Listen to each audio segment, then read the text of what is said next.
Welcome to Thasni's kitchen. Hi everyone, welcome back again. ഇന്ന് നമ്മൾ ചെയ്യാൻ പോകുന്നത് റെസ്റ്റോറൻറ്റ് സ്റ്റൈലിലുള്ള ഷെസ്വാൻ ഫ്രൈഡ് റൈസ് ആണ്. അപ്പോൾ ഫ്രൈഡ് റൈസിൻ്റെ ഒരു എളുപ്പത്തിലുള്ള ഒരു രീതി നമ്മൾ മുന്നേ അപ്ലോഡ് ചെയ്തിട്ടുണ്ട്.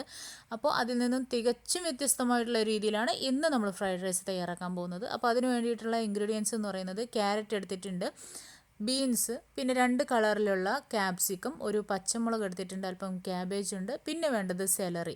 അപ്പോൾ ഞാൻ സെലറി തോരൻ ഇതിന് മുന്നേ അപ്ലോഡ് ചെയ്തപ്പോൾ കുറേ പേര് ചോദിച്ചു ഇത് ഉള്ളിത്തണ്ടാണോ, അതായത് സ്പ്രിംഗ് ഒനിയൻ ആണോ. അപ്പോൾ സ്പ്രിംഗ് ഒനിയൻ അല്ല കേട്ടോ. സ്പ്രിംഗ് ഒനിയനും ഈ ഒരു സെലറിയും തമ്മിൽ നല്ല വ്യത്യാസമുണ്ട്. ഇത് സെലറി എന്ന് പറഞ്ഞിട്ട് നമുക്ക് മാർക്കറ്റിൽ വാങ്ങാൻ കിട്ടും. അപ്പോൾ അതാണ് വേണ്ടത്. അപ്പോൾ നമുക്ക് ഫ്രൈഡ് റൈസ് ഉണ്ടാക്കി തുടങ്ങാം. അപ്പോൾ അതിനായിട്ട് ഞാനൊരു പാൻ ചൂടാവാനായിട്ട് വെച്ചിട്ടുണ്ട്. അതിലേക്ക് 1 ടീസ്പൂൺ ബട്ടർ മെൽറ്റ് ചെയ്യാനായിട്ട് ഇട്ടിട്ടുണ്ട്. ഇതിലേക്ക് നമുക്ക് 2 എഗ്ഗ് പൊട്ടിച്ചൊഴിക്കാം. അപ്പോൾ ഈ ഒരു ഫ്രൈഡ് റൈസിലേക്ക് നമ്മൾ ചിക്കനും അതുപോലെ തന്നെ എഗ്ഗും ആഡ് ചെയ്യുന്നുണ്ട് കേട്ടോ. 2 എഗ്ഗ് പൊട്ടിച്ചതിന് ശേഷം അതിലേക്ക് ആവശ്യത്തിന് ഉപ്പും ആവശ്യത്തിന് കുരുമുളക് പൊടിയും കൂടെ ചേർത്ത് കൊടുത്തിട്ട് നന്നായിട്ടൊന്ന് ചിക്കി പൊരിച്ചെടുക്കാം. അപ്പോൾ നല്ലതായിട്ടൊന്ന് സ്ക്രാമ്പിൾ ചെയ്ത് കൊടുക്കണം. ഇങ്ങനെ ചെയ്തെടുത്തിട്ടുള്ള എഗ്ഗ് നമുക്ക് മാറ്റി വെക്കാം. അപ്പോൾ അതാ എഗ്ഗ് ഇവിടെ റെഡി ആയിട്ടുണ്ട്. ഇനി ഞാനിവിടെ എടുത്തിട്ടുള്ളത് ചിക്കൻ, ബോൺലെസ് ചിക്കനാണ്. അപ്പോൾ നിങ്ങൾക്കത് എത്രത്തോളമാണ് വേണ്ടത് അത്രയും എടുക്കാം. അതായത് ഒരു 150 മുതൽ 250 വരെയൊക്കെ എടുക്കാം കേട്ടോ.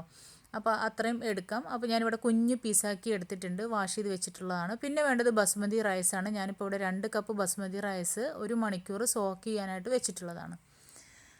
അപ്പോൾ നമുക്ക് മസാല ഉണ്ടാക്കാൻ വേണ്ടിയിട്ട് നമ്മൾ റൈസ് തയ്യാറാക്കുന്ന ആ ഒരു തരത്തിലുള്ള പാൻ എടുക്കുക. അതിലേക്ക് ഒരു 2 ടേബിൾ സ്പൂൺ അല്ലെങ്കിൽ 3 ടേബിൾ സ്പൂൺ ഓയിൽ ചേർത്ത് കൊടുക്കുക. വെജിറ്റബിൾ ഓയിലാണ് ചേർത്ത് കൊടുക്കേണ്ടത്. ഇനി ഇതിലേക്ക് 1 ടേബിൾ സ്പൂൺ ചോപ്പ്ഡ് ഗാർലിക്കും അതുപോലെ തന്നെ 1 ടീസ്പൂൺ ചോപ്പ്ഡ് ജിഞ്ചറും ചേർത്ത് കൊടുത്തിട്ടുണ്ട്. ഇനി ഇതിലേക്ക് 1 പച്ചമുളക്, അതും ചോപ്പ് ചെയ്തിട്ടുള്ളതാണ് ചേർത്ത് കൊടുക്കുന്നത്. അതൊന്ന് മൂത്ത് തുടങ്ങുന്ന സമയത്ത് നമ്മൾ വാഷ് ചെയ്ത് വെച്ചിട്ടുള്ള ചിക്കൻ ഇതിലേക്ക് ചേർത്ത് കൊടുക്കാം.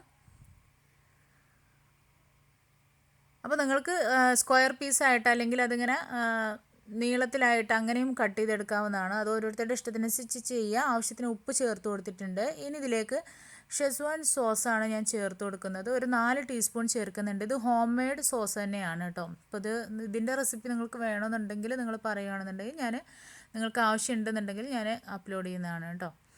അപ്പോൾ അതൊന്ന് റോസ്റ്റായി വന്നിട്ടുണ്ട്. ചിക്കനൊക്കെ നല്ലതായിട്ടൊന്നിങ്ങനെ കുക്കായി തുടങ്ങിയിട്ടുണ്ട്. ഈ സമയത്ത് നമുക്കിതിലേക്ക് ചോപ്പ് ചെയ്ത് വെച്ചിട്ടുള്ള സെലറിയാണ് ചേർത്ത് കൊടുക്കുന്നത്. അതൊരു 2 പിടിയോളം ഉണ്ട് കേട്ടോ. പിന്നെ 1 ക്യാരറ്റ്, പിന്നെ ഒരു 7 ബീൻസ് കട്ട് ചെയ്തത്. ഇത്രയും കാര്യങ്ങളാണ് ഇപ്പോൾ ചേർത്ത് കൊടുത്തിട്ടുള്ളത്. ഇതൊക്കെ ഒന്ന് കുക്കാവാൻ സമയം എടുക്കുന്ന വെജിറ്റബിൾസ് ആണ്. അതാണ് ആദ്യം ചേർത്ത് കൊടുത്തിട്ടുള്ളത്. ഇനി ഇതിലേക്ക് ഒരു ഹാഫ് ലെമണിൻ്റെ പീസ്, നമുക്ക് അതിൻ്റെ ജ്യൂസ് ഇതിലേക്കൊന്ന് ഒഴിച്ചു കൊടുക്കാം.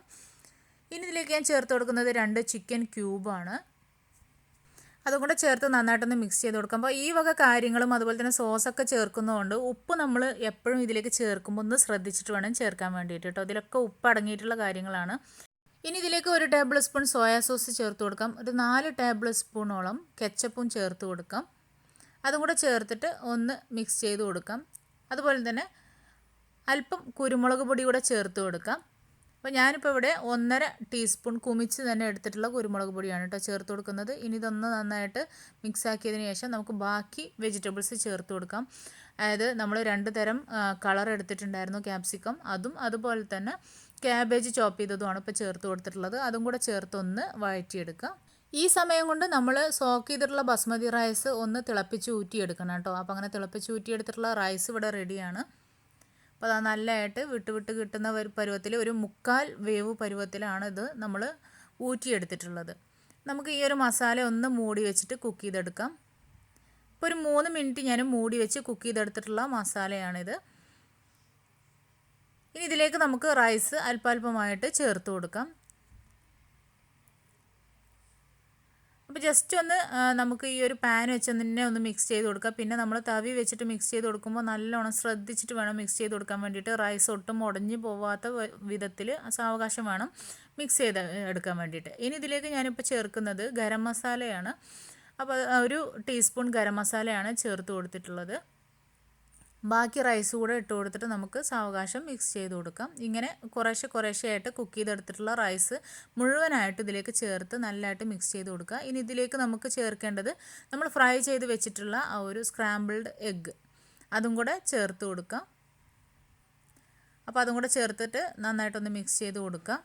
ഇനി നമുക്ക് മല്ലിയില പിന്നെ അതുപോലെ തന്നെ സ്പ്രിംഗ് ഒനിയൻ ഉണ്ടെങ്കിൽ അത് ചോപ്പ് ചെയ്തിട്ടൊക്കെ ചേർത്ത് കൊടുക്കാവുന്നതാണ് ഈ ഒരു സമയത്ത്. അപ്പോൾ ഞാനിപ്പോൾ ഇവിടെ മല്ലിയില മാത്രമാണ് ചേർത്ത് കൊടുക്കുന്നത്. അതും കൂടെ ചേർത്തൊന്ന് മിക്സ് ചെയ്ത് കൊടുക്കാം.